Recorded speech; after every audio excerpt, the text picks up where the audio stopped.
Bago pa man nangyari ang kaguluhan, nagpupulong ang lahat sa loob ng bahay ng pamilyang Leon upang pagplanuhan ang kanilang susunod na hakbang. Binanggit ni Sapphire sa lahat na naniniwala siyang naunawaan na nila ang buong plano, aminado siyang halos katumbas na ito ng pagpapakamatay, ngunit nananatili pa rin ang kaunting pag-asa. Dahil dito, napatanong si Charlotte sa kanyang Panginoon kung ano ang ibig niyang sabihin sa pag-asang iyon. Ipinaliwanag ni Sapphire na nagpadala na siya ng isang mensahero sa Baen Kingdom upang ipaliwanag ang kanilang kasalukuyang sitwasyon at humiling ng karagdagang mga puwersa. Nang marinig yun, nagulat sina Anna at Volkov, hindi sila makapaniwalang seryoso siyang humingi ng tulong sa Baen Kingdom. Dahil dito, napatanong si Sapphire kung ano ang problema at kung mayroon ba silang alitan sa Baen Kingdom.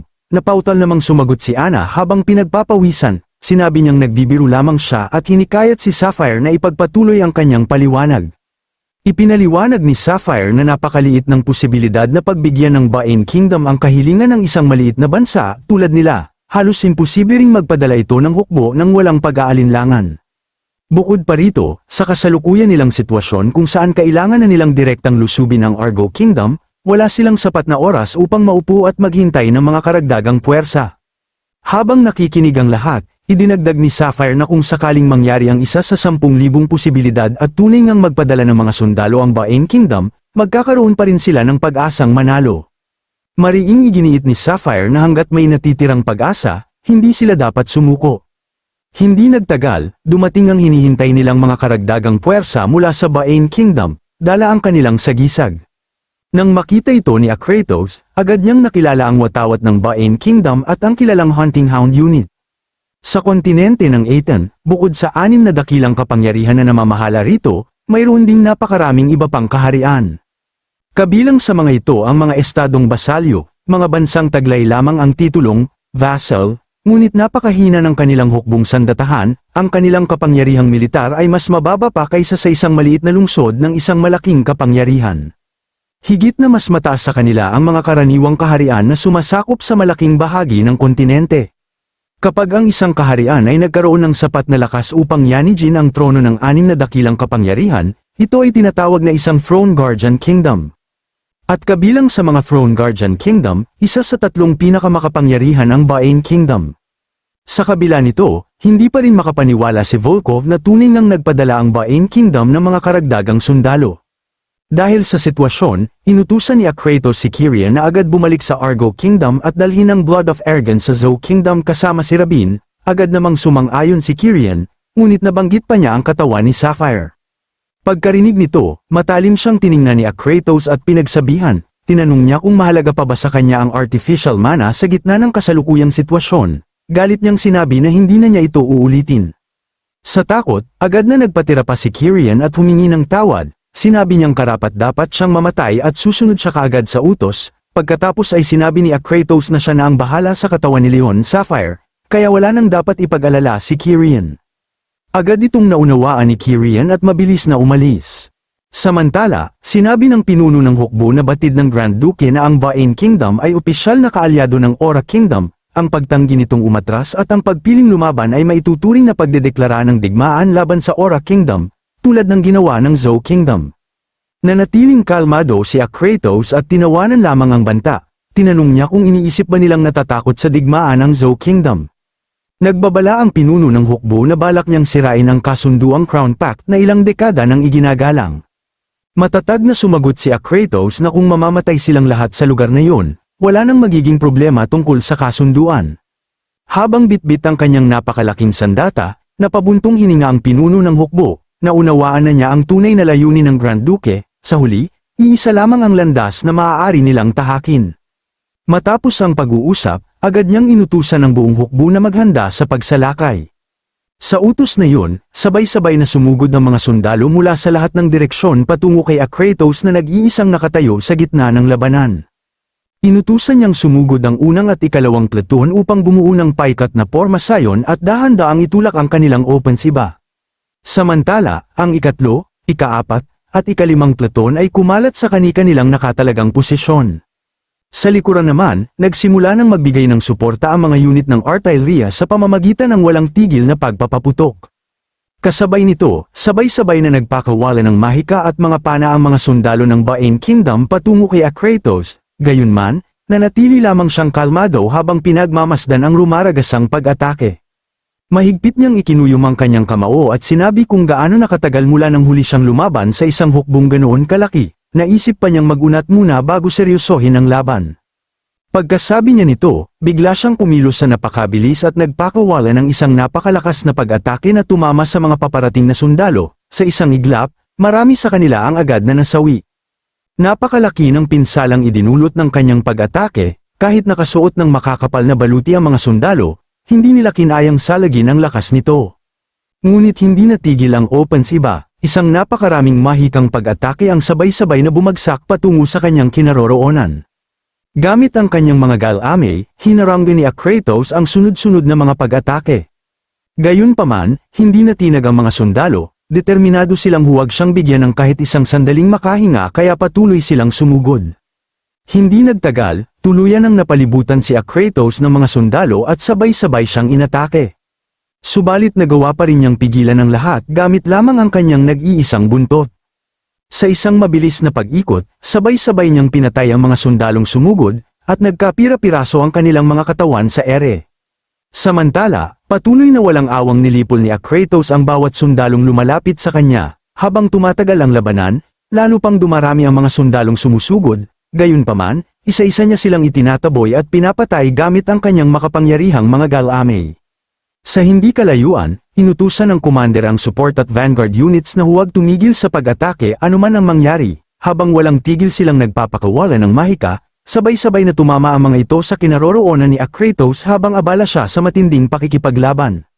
Ngunit nanatiling kalmado si Kratos, bahagya lamang siyang lumingon at mabilis na naiwasan ang lahat ng paparating na pag-atake.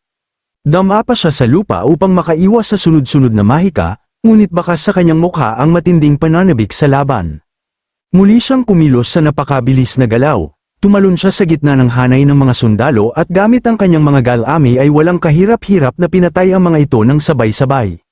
Habang nagpapatuloy ang labanan, nadismaya si Kratos, sa kabila ng ipinakitang tapang ng kanyang mga kalaban, tila kulang pa rin ang kanilang lakas, tinanong niya mga ito kung iyon na ba talaga ang lahat ng kanilang makakaya. Idinagdag pa niya na unti-unti nang nauubos ang lakas panlaban ng Baen Kingdom. Samantala, sa kabilang panig ng labanan, inutusan ng pinuno ng hukbo ang lahat ng unit ng artillery na ipagpatuloy ang walang tigil na pagpapaputok. Habang abala si Kratos sa pagpatay sa mga sundalo, napalingon siya sa kanyang likuran, inis niyang tinawag na mga tusaw ang kanyang mga kalaban dahil inaatake siya mula sa likod. Gamit ang kanyang pangunahing buntot, nagsimula siyang mag-ipon ng lakas para sa isang malawakang pag-atake, ginamit niya ang kanyang rune of bombardment. Pagkatapos ay nagpakawala siya ng isang napakalakas na pag-atake, na balak niyang magsilbing aral na hinding-hindi malilimutan ng Baen Kingdom. Isang napakalakas na bugso ng enerhiya ang Ramagasa patungo sa hanay ng mga sundalo. Nang makita yun ng mga sundalo, naisip nilang wala na silang paraan upang makaiwas sa paparating na kapahamakan. Ngunit sa mismong sandaling yun, pinaikot ng pinuno ng hukbo ang kanyang napakalaking sandata, nagpasalamat siya sa mga sundalo sa oras na naibigay nila, sapagkat nakapag-ipon na siya ng sapat na gravitational core. Ipinahayag niya na mula sa sandaling yun ay siya na ang haharap kay Kratos, kasabay nito, ginamit niya ang kanyang rule of gravity. Pagkatapos ay inutusan niya ang lahat ng sundalo na pumwesto sa kanyang likuran. Gamit ang gravity force field at gravitational repulsion fire, sinalubong niya ang napakalakas na pag-atake ni Kratos. Sa isang malakas na pag-indayog ng kanyang sandata, nagpakawala siya ng dambuhalang hiwa na naghati sa rumaragasang pag-atake ni Kratos. Mula sa malayong bahagi ng lungsod ay makikita ang napakalakas na pagsabog na yumanig sa buong larangan ng digmaan. Sa huli, matagumpay na napigilan ng pinuno ng hukbo ang pag-atake ni Kratos nang hindi man lamang napinsala ang kanyang mga sundalo. Matapos salagin ang mapaminsalang pag-atake, muli niyang pinaikot ang kanyang sandata at malakas itong ibinaon sa lupa. Pinuri niya si Kratos at sinabing karapat-dapat itong tawaging isang sukdulang nilalang, sapagkat hindi pa rin kumukupas ang kanyang lakas. Napatingin naman si Kratos sa kanyang kalaban, napansin niyang napakaraming mana ang ginamit nito upang mapigilan ang kanyang pag-atake, ngumiti siya at tinawag si Balmung, sinasabing matagal na silang hindi nagkikita at mas lalo pa itong lumakas.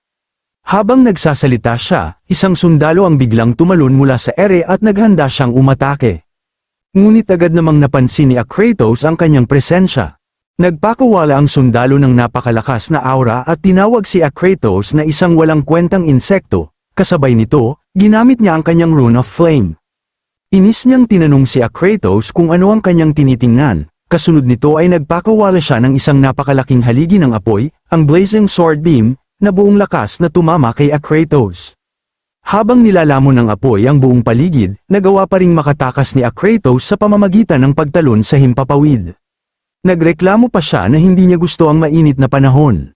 Bigla namang sumulpot ang isang babaeng sundalo, nakangiti itong nagsabi na kung ganoon ay siya na ang magpapalamig sa kanya habang umiiyak. Gamit ang kanyang Rune of Tears, lumikha siya ng napakaraming matutulis na sibat na yelo mula sa kanyang mga luha. Sa isang iglap, sunod-sunod niyang ipinakawala ang mga nagyayelong projectile patungo kay Akratos. Matapos ang kanyang pag-atake, nakangiti niyang tinanong si Akratos kung nakatulong ba ang kanyang pagpapalamig. Subalit dahil sa walang habas niyang pag-atake, nataman pa niya ang sarili niyang kasamahan. Dahil dito, pinagsabihan siya ng kanyang kasama at sinabing ilang beses na niya itong pinaalalahan ng tumutok ng maayos, nahiyang humingi ng paumanhin ng babaeng sundalo at sinabi niyang isa lamang siyang walang silbing rune arts user. Hindi nagtagal ay dumating ang kanilang pinuno na si Balmung. Pinigilan niya sina Isabel at Baron at sinabing sapat na ang kanilang paglalaro. Nagulat si Balmung nang muli niyang tingnan ang kinaroroonan ni Akratos, bigla na lamang lumabas si Akratos mula sa usok habang malakas na tumatawa, na para bang labis pa siyang nasisiyahan sa nangyayari. Lumitaw siyang walang tinamong kahit kay-titing na pinsala mula sa pinagsamang pag-atake, pinagsabihan pa niya si Balmung na sa halip na walang tigil na magsalita tungkol sa walang kwentang digmaan, mas mabuting ipakita na lamang nito ang tunay nitong lakas. Kinilala ni Akratos si Evil Balmung, ang Grand Duke ng Ba'In Kingdom, na nasa Divine Rank 3. Si Baron naman ay ang Commander ng Knight Order ng Ba'In Kingdom at isang Divine Rank 4. Samantala, si Isabel ay isa ring Commander ng Knight Order ng Ba'In Kingdom at kabilang din sa Divine Rank 4.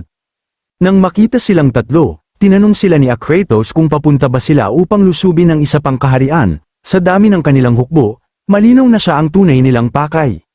Samantala, sa kabilang dako ng labanan, nakahandusay si Van, mahina niyang tinawag si Azura at humiling ng kapangyarihang higit na mas malakas kaysa sa dati.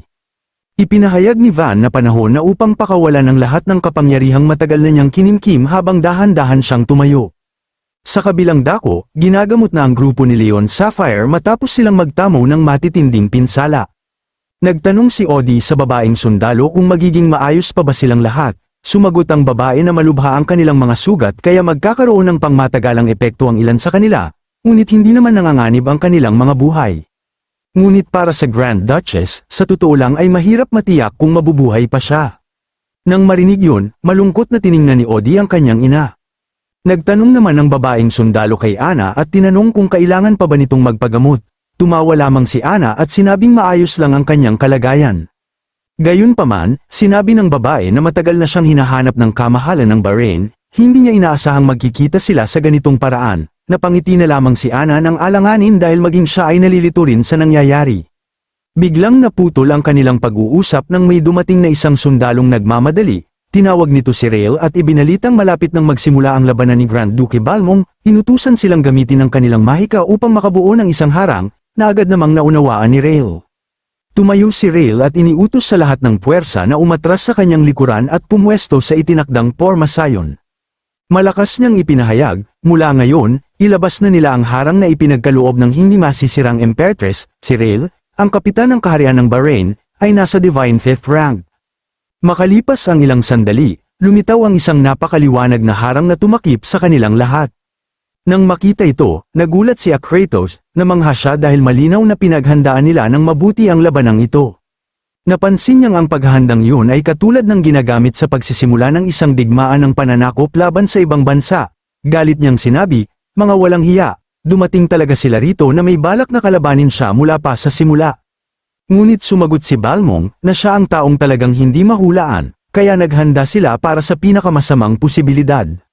Pagkasabi niyon, bigla nang sumugod si Akratos, ngunit mabilis siyang nasalag ni Balmung gamit ang kanyang sandata. Habang nagbabanggaan ang kanilang lakas, sinabi ni Akratos na napakalinaw na kasinungalingan lamang ang lahat ng kanyang sinasabi. Ngunit binalaan siya ni Balmung na tingnan niya ang kanyang tinatapakan. Agad na napatingin si Akratos sa kanyang mga paa, nagulat siya, ngunit wala naman siyang nakitang kakaiba.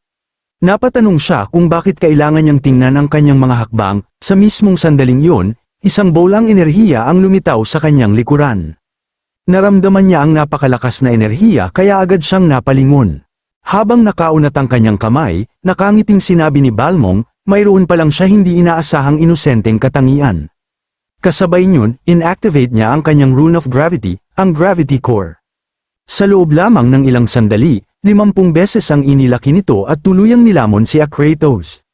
Ngunit hindi man lamang siya natinag, may pagmamalaki niyang sinabi na sa purong hand-to-hand combat sa 5 pinakamalalakas, siya ang pinakamahusay sa kanilang lahat. Kasabay nito, matatag niyang inihanda ang kanyang 2 paa. Pagkatapos ay malakas siyang tumalon sa ere, na waring walang pakialam sa napakalakas na grabidad ng gravity core. Ngunit handa na si Balmong, agad niya itong sinugod habang sinasabing, kung saan pa siya tatakas. Inihagis niya ang kanyang sandata patungo kay Kratos, ngunit mabilis lamang niya itong naiwasan. Pagkatapos, ginamit ni Balmong ang gravity core, dahilan upang biglang huminto sa ere ang kanyang sandata. Sa kanyang napakabilis na galaw, tumalon siya patungo rito, mahigpit itong hinawakan, at sa isang iglap ay nasa likuran na siya ni Kratos. Sa sandaling yun, nabigla si Kratos at wala na siyang pagkakataong makaiwas. Sa isang napakalakas na hataw ng kanyang sandata, direktang tinamaan ni Balmong si Kratos. Dahil sa lakas ng gravity repulsion field, malakas siyang bumulusok pababa at bumagsak sa lupa, na nagdulot ng napakalawak na pagkawasak. Sa sandaling yun, makikita ang lawak ng pagsabog sa buong paligid.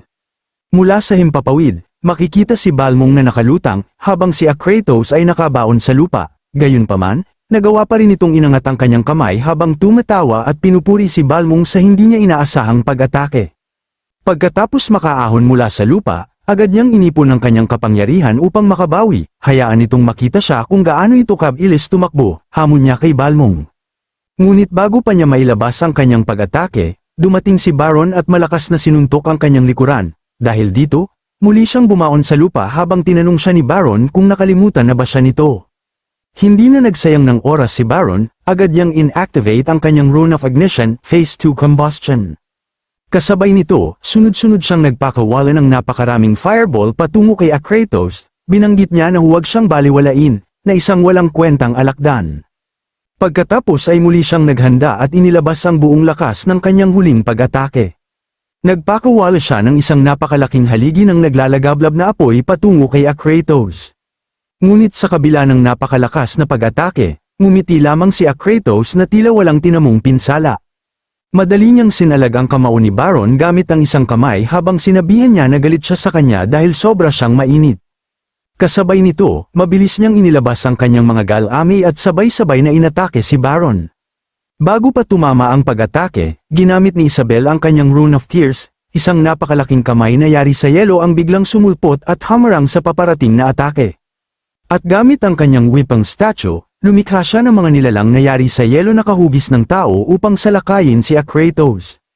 Nagpakawala rin siya ng sunod-sunod na matutulis na projectile ng yelo habang may ngiting sinabi, siguradong lalamigin siya kapag tinamaan siya nito. Ngunit napailing lamang si Kratos at humingi ng paumanhin, dahil ayaw niyang matamaan, kaagad niyang ginamit ang kanyang mga galami upang balutin ang buong katawan at gawing panangga laban sa paparating na pag-atake. Ngunit agad namang kumilos si Balmong, iniunat niya ang kanyang kamay at pinakawalan ang kanyang kapangyarihan na pumalibot kay Kratos. Ginamit niya ang Rune of Gravity ang Pressure Realm, dahil dito, napilitang bumagsak sa lupa ang mga galami ni Kratos dahil sa napakalakas na puwersa ng gravity, dahilan upang mabuksan ang kanyang depensa. Kaya nainis si Kratos at pasigaw na sinabi, na wala itong hiya, habang nagpupumiglas sa matinding bigat ng gravity. Sa pagkakataong yon, wala na siyang nagawa, sunod-sunod na tumama ang mga matutulis na yelo sa kanyang katawan. Agad namang inutusan ni Balmong ang dalawa, huwag nilang siyang bigyan ng pagkakataon na makabawi. Kaagad namang sumang-ayon si Baron at sumigaw kay Isabel na maghanda. Ilang sandali lamang ang lumipas ay handa na si Isabel sa susunod nilang hakbang. Muli niyang ginamit ang Rune of Tears at binalot ng makapal na yelo ang buong katawan ni Baron, tinawag niya ang teknik na ito na Whipping Armor. Pagkatapos nito, tumalon si Baron at tumuntong sa sandata ni Balmong upang samantalahin ang kapangyarihan ng gravity. Naghanda si Balmong at buong lakas na inihagis si Baron patungo kay Kratos. Kasabay nito, ginamit niya ang Accelerated Gravity Core upang lalo pang pabilisin ang paglipad ni Baron. Habang nasa ere, ginamit naman ni Baron ang kanyang Rune of Ignition, pinagsabay ang dalawang kapangyarihan. Lalo pa niya itong pinalakas sa pamamagitan ng kanyang Phase 3, Raging Flame, habang nagliliyab ang kanyang kamao. Ngunit nanatiling kalmado si Kratos, inihanda lamang niya ang kanyang sarili habang iniisip, mukhang medyo masakit kapag tinamaan siya nito. Ang pag-ataking iyon ay pinagsamang kapangyarihan ng Rune of Gravity, Rune of Tears, at Rune of Ignition, na lumikha ng isang napakalakas na kombinasyong teknik. Sa isang iglap, direktang tumama ang pag-atake kay Kratos, kasabay ng paggamit ni Baron ng Sorrowful Fire of Annihilation, nahati ang katawan ng Grand Duke. Isang napakalakas na pagsabog ang yumanig sa buong paligid. Maging ang mga nasa malayo ay nakaramdam ng napakalakas na shockwave kaya napatakip sila sa kanilang mga sarili upang hindi matangay ng malakas na puwersa. Sa loob ng barrier, kitang-kita nila ang isang napakalaking haligi ng enerhiya na tumama kay Kratos. Samantala, hindi makapaniwala si Rael na halos masira ang hadlang na nilikha ng Empress. Gayunpaman, pinuri pa rin niya ang lahat sa kanilang ipinakitang lakas. Nagulat din si Charlotte nang masaksihan ang labanan ng mga sorcerer na nasa ika-4 na banal na ranggo, hindi niya inakala na aabot sa ganoong antas ang kanilang kapangyarihan, samantala, nagtanong naman si Volkov, natalo na kaya nila si Kratos.